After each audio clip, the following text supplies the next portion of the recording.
Well, hello everyone, and welcome to Let's Eat with Arlene.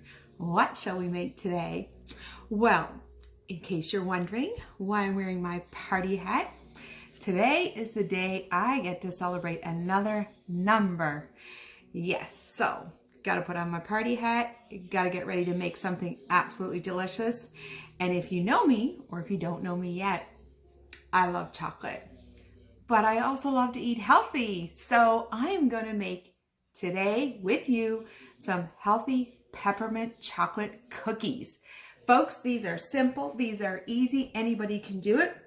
10 minutes of prep time, 10 minutes of baking. Voila, 20 minutes, we're going to have these delicious cookies. Now, there's a couple options at the end that you can choose to omit. I'm going to add one of them and not add one today because I don't have it. So here we go. Are you ready? We've got your pen and paper. This is delicious. You're going to want to make these. I'm going to give credit to my niece Olivia for sharing this recipe with me over the holidays. She made them a few times and they were devoured very quickly. So here we go. First thing, an egg. So we're going to break our egg, put it in the bowl. Voila. Actually, before that, we should probably preheat the oven. So you want to preheat the oven to 350 degrees. Let's get that ready so that these are ready to pop in the oven. Throw out my eggshell there. One egg, and we're going to just mix that really well with our spoon until it's all beat up, okay? Now, you also want to have prepared in advance, if you're like me, a cookie sheet with some parchment paper on it. So right in front of me, here's my cookie sheet. Parchment paper is just so it's easier to get those off. All right, once we got our one egg, beat, whisk, whatever you want to call it, in our bowl, we are going to add 3/4 of a cup of creamy raw almond butter. Now, you can get this at your local grocery store. I will tell you the best place that I've been able to get this, you've heard me say before, is Costco. Although I've been trying to do more local shopping these days. I'm sure most of you will agree with me. All right, so 3/4 of a cup raw almond butter, and we give that a little stir. And we're going to add in a few more things at the same time.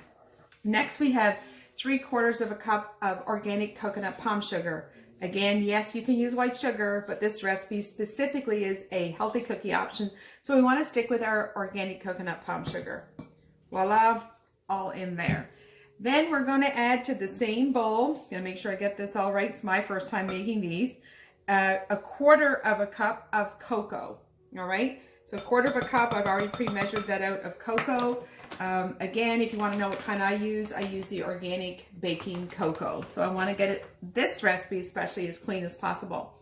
Then we're going to add a little bit of salt. And when I say little bit, I do mean little. 1/4 of a teaspoon. So you want to get your teaspoon out, 1/4 of a teaspoon, and preferably you want to have some pink Himalayan salt or sea salt, something again that's a healthy alternative. Next, we're going to add in our baking soda. And for baking soda, we need 1/2 a teaspoon. All right, so your salt was 1/4 of a teaspoon.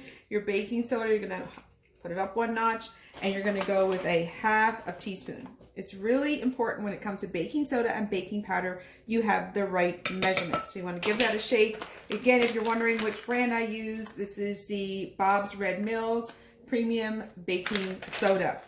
And then we're going to add in, to make it a little pepperminty, 1/4 of a teaspoon of our peppermint extract. Now, there's different ones you can use for this.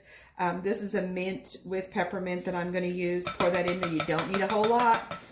These things go a long ways. And then last, a really weird, interesting ingredient. Yes, it makes it healthy. We're going to add in is 1 teaspoon of apple cider vinegar. Now, for me, this is compliments from Sobeys, but I always buy the organic raw apple cider vinegar with the mother. No idea why that's so important, but there we go. We've got that in. So those are our ingredients. We put them all in together and we stir. Ooh, this looks good. Now, while I'm stirring this, remember I said there was a couple of options at the end that you can add to these cookies. Number 1 is chocolate chips. And I am, once I get these mixed and stirred, going to be adding in a half a cup of dark, organic, plant-based, vegan chocolate chips. This is the brand if you want to take a picture of the ones that I buy. Now, the other thing that you can do that I'm not going to do today, not because I don't want to, it's because I don't have it here. And I just decided last minute to make these cookies today. So don't have with me candy canes. You want to get yourself some peppermint candy canes and you want to crush them up. And then when you flatten these cookies out on your tray, which we're going to do here in a minute, you add to it some crushed peppermint candies, all crushed up. Keep in mind the word crushed. Now this is getting a little bit on the harder to stir side, so you're going to have to really mix this in well. So again, you can add some crushed peppermint candies to the top of these cookies once we have them on our tray. It's important you do it before they go in the oven, because what happens is the peppermint candy will soften on top of the cookies with the heat, and then once you take them out and let them sit and cool, the peppermint gets hard again. So very important. We're going to stir this, as it says, really, really well. I'm almost done here. And all we have to do once we get these ingredients all stirred together is get a tablespoon, and we're going to drop them by the tablespoon on the cookie sheet. Now you'll see this doesn't make a lot of cookies, but before we do that, I want to gently stir in my chocolate chips. Again, these are dark organic chocolate chips, so if you prefer to use semi-sweet, you feel free to go ahead and make yours a little sweeter. I am trying to stay with the recipe to keep them into what I would call a healthy alternative cookie. I mean, really, is there such a thing as healthy sweets? Apparently so, I am told. And I have been trying them for years, so I'm just joking with you. There's lots of healthy alternative sweets. It's using raw ingredients, using ingredients that doesn't have processed sugars and processed wheats. That's the big thing. Almond butter is a great way to make cookies, especially if you want them gluten-free. I'm not sure if these are gluten-free, but I'm looking at all the ingredients. There's no gluten in anything I have here, so maybe I would call them gluten-free cookies. All right, now we're going to grab our tablespoon. And what you want to do, I won't keep you on here with me for all of this, but you want to take a tablespoon of your cookie dough and put it on your cookie sheet.